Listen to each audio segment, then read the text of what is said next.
Guys welcome back to classes. Okay, आज हम देखेंगे कंप्यूटर रिलेटेड कुछ क्वेश्चंस, जैसे कि पीयर टू पीयर लेन का उपयुक्त नेटवर्क आर्किटेक्चर क्या है। ये होता है पी टू पी, इसको पी टू पी भी बोलते हैं, पेयर टू पेयर। ठीक है, इसके लिए होता है होम नेटवर्क। ठीक है, इंटरनेट आपका पेयर टू पेयर नहीं होता, ये सभी के लिए कनेक्ट होता है। नेटवर्क शेयर्ड रिसोर्सेज के साथ एक सर्वर की आवश्यकता होती है, बिल्कुल नहीं। ठीक है, वाइड एरिया नेटवर्क आपका WAN नेटवर्क होता है। ओके, इवन में से कोई नहीं, इसका आंसर क्या होगा आपका होम नेटवर्क।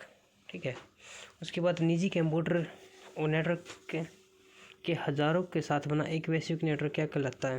ठीक है, देखो इसमें हम अक्सर गलती करते हैं, वर्ल्ड वाइड वेब चुनते हैं। ठीक है, वर्ल्ड वाइड वेब एक्चुअल में है क्या आपका www। ओके, इसका आपका करेक्ट आंसर आपका इंटरनेट होगा। ठीक है, अब क्या है नेटवर्क को, एक बात मैं आपको बता चुका हूँ, इंटरनेट क्या है नेटवर्क के नेटवर्कों का नेटवर्क। ठीक है, यानी कि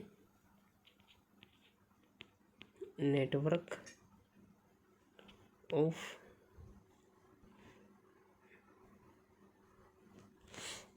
ये नेटवर्क ऑफ नेटवर्क। ठीक है, उसके बाद है इंटरनेट नेटवर्क में हब की तरह एक वायरलेस नेटवर्क नोड्स के बीच रिले डाटा में मदद करता है। क्या होता है इंटरनेट, क्या होता है एक्चुअली में एक पर्टिकुलर एरिया में नेटवर्क हम अपने खुद का एक इंटरनेट नेटवर्क बनाते हैं, उसको बोलते हैं इंटरनेट नेटवर्क। ठीक है, इसमें क्या होता है वायरलेस एक्सेस पॉइंट। ठीक है, वायरलेस पोर्ट नहीं हो सकते क्योंकि पोर्ट हमेशा वायर्ड चीज़ों के होते हैं। जैसे कि हम पीछे से कोई इंटरनेट वायर लगाते हैं, USB लगाते हैं, वो होते हैं wireless, sorry wired port. Wireless port नहीं होते। इसका आंसर क्या होगा वायरलेस एक्सेस पॉइंट। ठीक है, इसके बाद निम्न में से कौन सा ऑपरेटिंग सिस्टम एक मूलभूत कार्य नहीं है। मेमोरी मैनेज करना, word processing, operating system OS। Operating system में मैं आपको पहले बता चुका हूँ, इसका काम क्या है। देखो, मेमोरी को मैनेज करता है, कंप्यूटर को स्टार्ट करता है, इंटरफेस देता है। ये भी 3 काम करा तो ये आंसर तो इसका हो ही नहीं सकता। तो इसका आंसर क्या बचता है 1, यानी कि वर्ड प्रोसेसिंग सिस्टम प्रदान करता है। वर्ड प्रोसेसिंग आपका एक अलग से सॉफ्टवेयर आता है MS वर्ड के नाम से।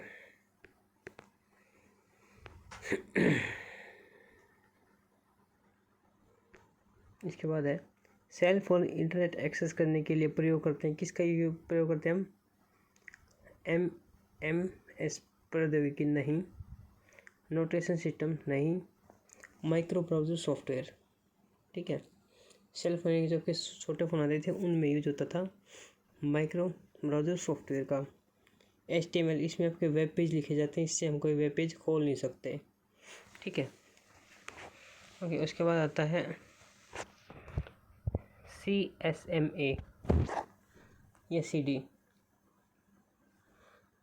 में, इनकी CMMA या CD में कंप्यूटर डाटा को एक निश्चित इकाई, कंप्यूटर डाटा की एक निश्चित इकाई भेजने क्या कहा जाता है पैकेट। ठीक है, ये पैकेट क्या होता है कि देखो जितना डाटा हम ट्रांसफ़र कर रहे हैं वो डाटा ऐसे नहीं कि सारा का सारा डाटा एक साथ चला जाता है, क्योंकि आप कॉपी करते हैं तो आपको वहाँ पे kbps या mbps में स्पीड लिखी मिलती है, लेकिन तो वो कैसे जाता है वो पैकेट की फॉर्म में जाता है। ठीक है, पैकेट से नहीं कि मान के चलो भाई 50 KB का एक पैकेट, 50 KB का एक पैकेट, इस तरह से हमारा डाटा ट्रांसफ़र होता है किसी और चीज़ में। उसके बाद है URL, क्या होता है यूनिफॉर्म रिसोर्स लोकेटर। प्रोटोकॉल नहीं होता, अथॉरिटी नहीं होता, टाइप नहीं होता, ये कहते हैं कि डायरेक्टरी होती है। ठीक है, ASCII क्या है, ये क्या है कि आपका एक एनकोडिंग मानक के अक्षर और वर्ण को प्रस्तुत करने के लिए इस्तेमाल किया जाता है। ये एक्चुअल में क्या है कि इसकी फुल फॉर्म होती है अमेरिकन स्टैंडर्ड कोड लैंग्वेज, इस तरह इसका कुछ फुल फॉर्म होती है। ठीक है, उसके बाद है निम्न में से कौन गुप्त कोड लागू करने से मैसेज को सांकेतिक शब्दों में बदलता है। ठीक है, ये चीज़ मैं आपकी एक कंप्लीट वीडियो बना चुका हूँ इस पर, वहाँ से आप इसको देख सकते हैं। तो जैसे इसका आंसर होगा एनक्रिप्शन। ठीक है, ऑडिट, यूपीएस, फायरवॉल। फायरवॉल क्या होता है? फायरवॉल क्या होता है कि जहाँ से सोर्स में इंटरनेट आ रहा है वहाँ पे हम किसी सॉफ्टवेयर या किसी हार्डवेयर की मदद से एक वॉल खड़ी कर देते हैं, जो क्या करते हैं, जो इंटरनेट से जो इन्फॉर्मेशन हमारे पास आ रही है वो, और जो हमारे पास इंटरनेट पे जा रही है वो, उन दोनों को फिल्टर करता रहता है, वो होता फायरवॉल। ठीक है, ऑडिट, यूपीएस ये इसके नहीं होते। इसका आंसर क्या होगा? एनक्रिप्शन। एनक्रिप्शन का मतलब क्या होता है? किसी चीज़ को सिक्योरिटी में चेंज करना। इसके बाद है इंटरनेट का विकास किसके साथ हुआ था? इसका स्टार्ट हुआ था अपारनेट के साथ। ठीक है, अपारनेट हमारा सबसे पहले इंटरनेट बनाया गया था, जिसमें अमेरिकी कुछ यूनिवर्सिटीज़ को आपस में जोड़ा गया था। ठीक है, उसके बाद है वर्चुअल मेमोरी। क्या होती है? हार्ड डिस्क पर मेमोरी, जिसे सीपीयू विस्तारित रैम की तरह प्रयोग करते हैं। ठीक है, वर्चुअल मेमोरी, इसके लिए हमने कई बार, जैसे कि जैसे हमारे पास पेन ड्राइव होता है और हमें ज़्यादा रैम की अगर ज़रूरत हो तो हम उस पेन ड्राइव को एज एक रैम यूज़ कर सकते हैं। ठीक है, इसका एक ऑप्शन होता है रेडी बूस्ट नाम से। ठीक है, जैसे आप उसकी पेन ड्राइव प्रॉपर्टीज खोलते हैं तो वहाँ पे हमें एक रेडी बूस्ट नाम से एक सॉफ्टवेयर वो ऑप्शन मिलता है, वहाँ से हम इसको एक वर्चुअल मेमोरी की तरह यूज़ कर सकते हैं। ठीक है, तो इसका आंसर क्या होगा? हार्ड डिस्क पर मेमोरी, जिसे सीपीयू विस्तारित रैम की तरह प्रयोग करता है, ये आपका आंसर होगा। इसके बाद है वेबसाइट। क्या है? देखो, कोई वेबसाइट जो ओपन करते हो उसमें आपको HTML डॉक्यूमेंट मिलता है, ग्राफिक्स फाइल मिलते हैं, वीडियो ऑडियो फाइल मिलती हैं, तो ये क्या होगा? इसका आंसर होगा उपरोक्त सभी। उसके बाद है सॉफ्टवेयर में कोड त्रुटियों को खोजने की प्रक्रिया क्या कही जाती है? टेस्टिंग। ठीक है, बग आपने सुना होगा, BUG, बग। अब कंप्यूटर में जब भी कोई समस्या आ जाती है, कोई भी अगर उसमें एरर जनरेट होता है तो उस एरर को बोला जाता है बग। ठीक है, या फिर जैसे कि किसी भी तरीके से अगर हमारे डाटा को चोरी करने की कोशिश की जा रही है, कोई सॉफ्टवेयर उसमें डाला गया है अलग, या फिर उसमें कोई डिवाइस लगाई गई है, तो उस चीज़ को भी हम क्या बोलते हैं? बग बोलते हैं। उस बग को निकालना कहा जाता है डीबगिंग। ठीक है, लेकिन क्या है कि सॉफ्टवेयर कोड में त्रुटियाँ खोजना। ठीक है, अब ये तो चीज़ बिल्कुल अलग है। ठीक है, अब थोड़ा जो अलग चीज़ है वो है आपका रनिंग और कंपाइलिंग। ठीक है, आपका रनिंग और कंपाइलिंग क्या होता है?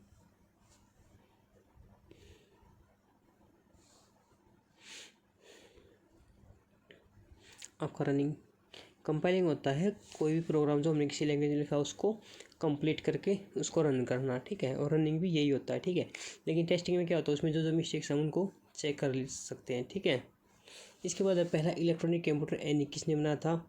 वो न्यूमैन ने। ठीक है, ओके। इसके बाद है डॉक्यूमेंट अंतिम एक्शन को पूर्ववत करने के लिए क्या शॉर्टकट की है? इसको अगर आप इंग्लिश में पढ़ोगे तो इसको बोलते हैं अंडो। ठीक है, इसकी है Ctrl+Z, ठीक है, और Ctrl+X होती है कट करने के लिए, ये होती है अंडरलाइन करने के लिए। जैसे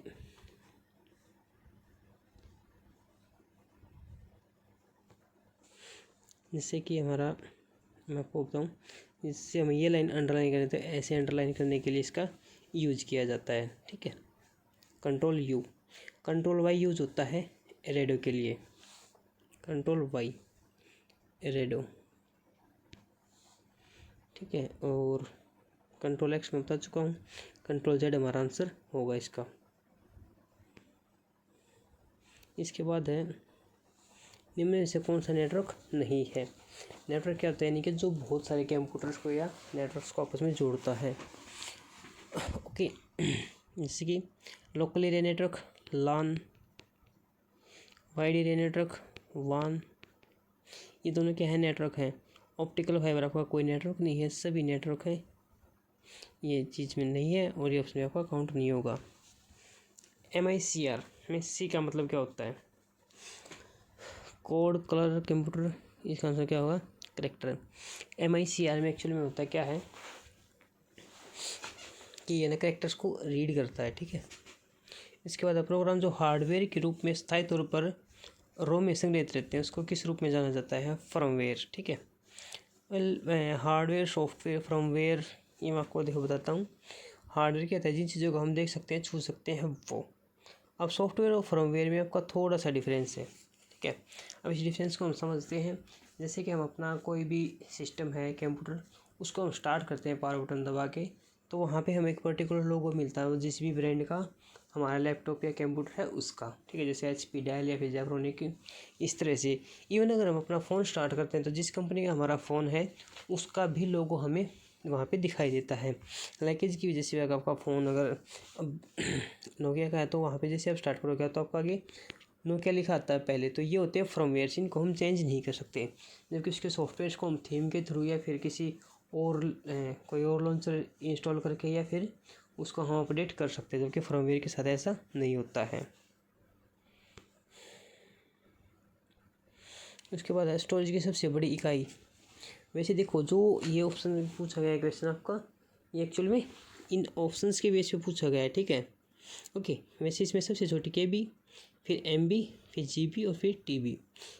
इसकी काउंटिंग चलते हैं 1024, यानी कि 1024 KB का एक MB, 1024 MB का एक GB और 1024 GB का एक TB, ठीक है। इसके बाद PB, ZB, YB और येटाबाइट, बहुत सारी इसके बाद स्टोरेज सबकी हैं।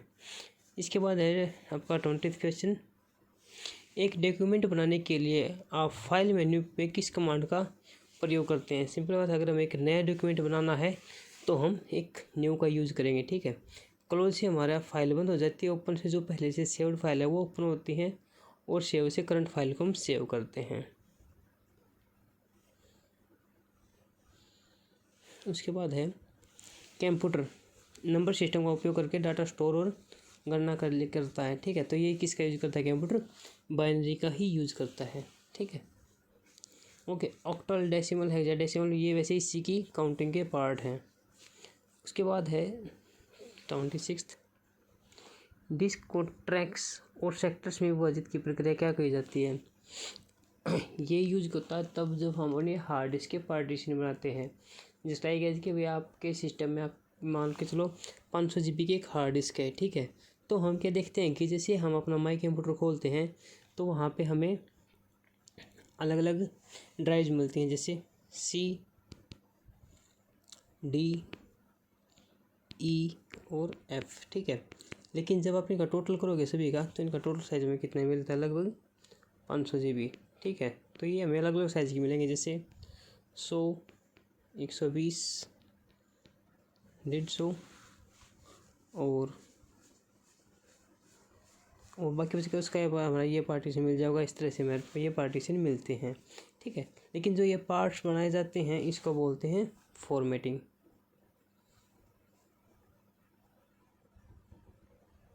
इसको क्या बोलते हैं? आपका फॉर्मेटिंग, ठीक है।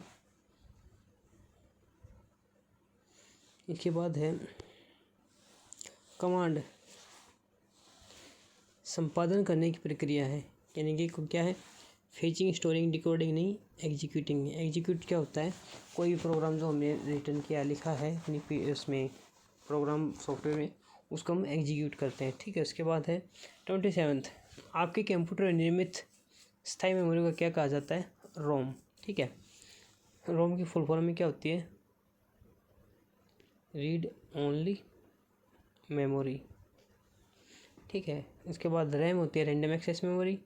CPU के अंदर सारी चीज़ आती हैं, तो इसकी क्या आंसर क्या होगा आपका? रोम, ठीक है। उसके बाद है वर्ड में जब आप एक पैराग्राफ इंडेंट करते हैं तब हम क्या करते हैं?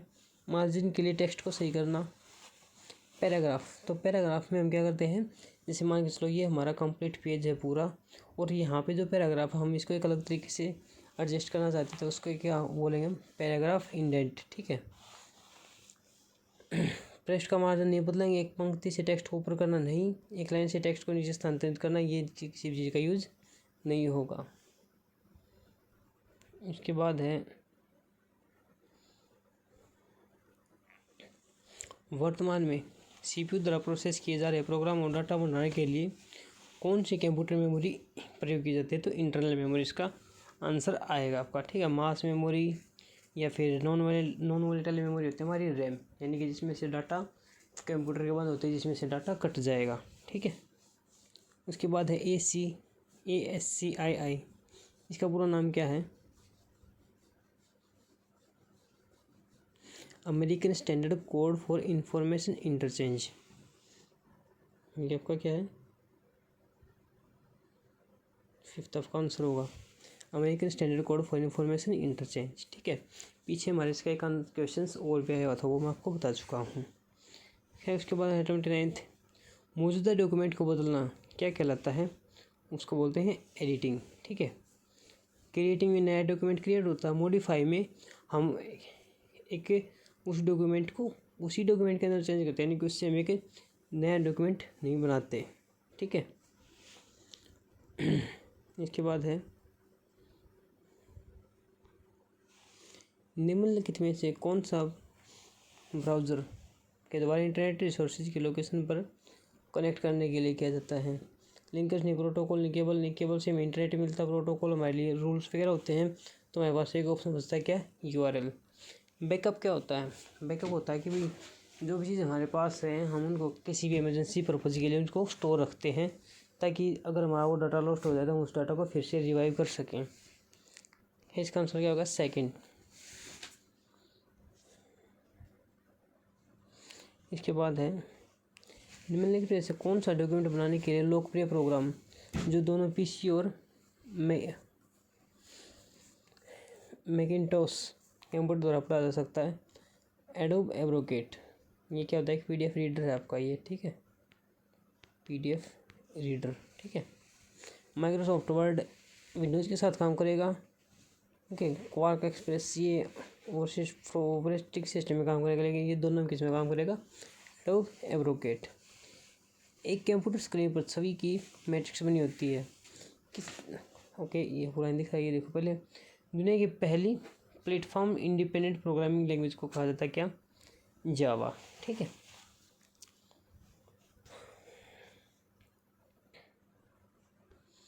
इसके बाद देखो, एक कंप्यूटर स्क्रीन पर एक छवि की मैट्रिक्स बनी होती है, किससे होती है? वो पिक्सल से बनी होती है, ना कि बाइट में उसका साइज होता है। बिट बाइट की छोटी यूनिट है, जबकि पिक्सल्स में, ठीक है।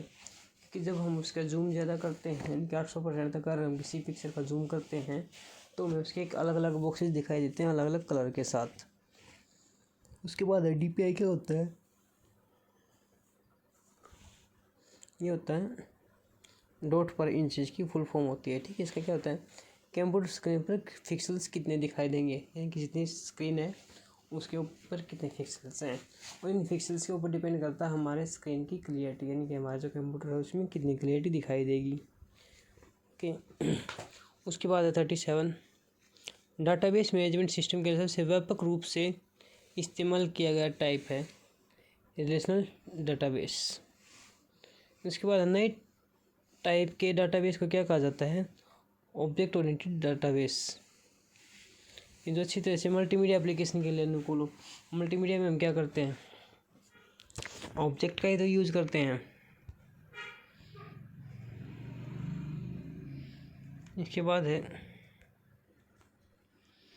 जिस टाइप का सॉफ्टवेयर छोटी फाइल को बनाता है जो इंटरनेट पर तेज़ी से ट्रांसफर होता है, उसको क्या बोलते हैं?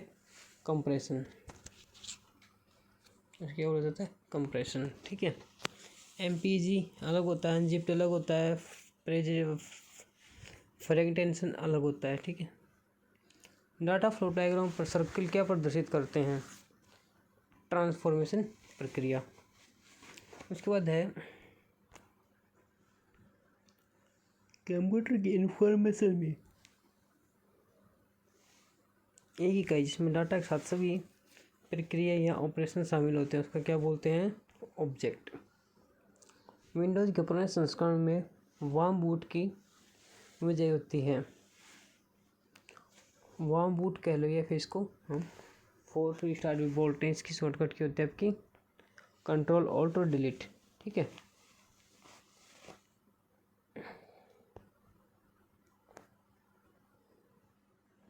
देखिए 14th क्वेश्चन आपका, अपने डॉक्यूमेंट मेंटेक्स के लिए फ़ॉन्ट की स्थापना का एक उदाहरण है फॉर्मेटिंग। ठीक है, क्वेश्चन आपका काफ़ी बार आ चुका है, इसको ध्यान में रखें। उसके बाद है एक्सेल में घातीय संख्या को निरूपित करने के लिए किस सिंबल का यूज किया जाता है? हमको सेकंड ऑप्शन आएगा इसके लिए। ठीक है, उसके बाद है 42 फाइल ऑपरेटिंग सिस्टम द्वारा प्रयुक्त हार्ड ड्राइव पर सिस्टम फाइलों पर फिजिकल लोकेशन पहचान के लिए एक प्रणाली होती है FAT। उसके बाद है निम्न में से कौन सा वायरस का स्रोत नहीं होता? वायरस का स्रोत डिस्टेक होता है, इंटरनेट होता ही होता है, कंप्यूटर नेटवर्क भी होता है, सिर्फ एक क्या नहीं होता, आपके ईमेल मैसेजेस। आजकल तो ये भी होने लगे हैं। उसके बाद है 43 स्पीच रिकग्नाइजेशन। सॉफ्टवेयर उपयोगकर्ता कंप्यूटर में टेक्स्ट टाइप के बजाय बात करने के लिए अनुमति देता है। ठीक है, उसके बाद है ये क्वेश्चन आपका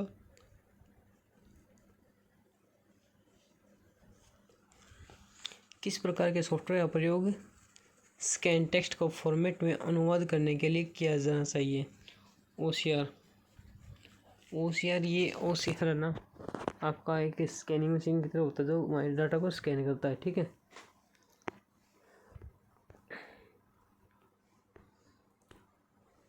उसके बाद ये एक सर्वर एप्लीकेशन सॉफ्टवेयर का उपयोग करके क्लाइंट कंप्यूटर के लिए सपोर्ट करता है। क्या? Back and. ठीक है, उसके बाद हाई रेजोल्यूशन में कंप्यूटर मॉनिटर रखते हैं हाई DPI। ठीक है, DPI की फुल फॉर्म आप पीछे पढ़ चुके हो, डॉट पर इंच। उसके बाद 45 विंडोज़ XP में XP का क्या मतलब है? इसका मतलब सेकंड एक्सपीरियंस। ठीक है, आज के लिए आपके 50 क्वेश्चन जी, बाकी को हम कल करेंगे।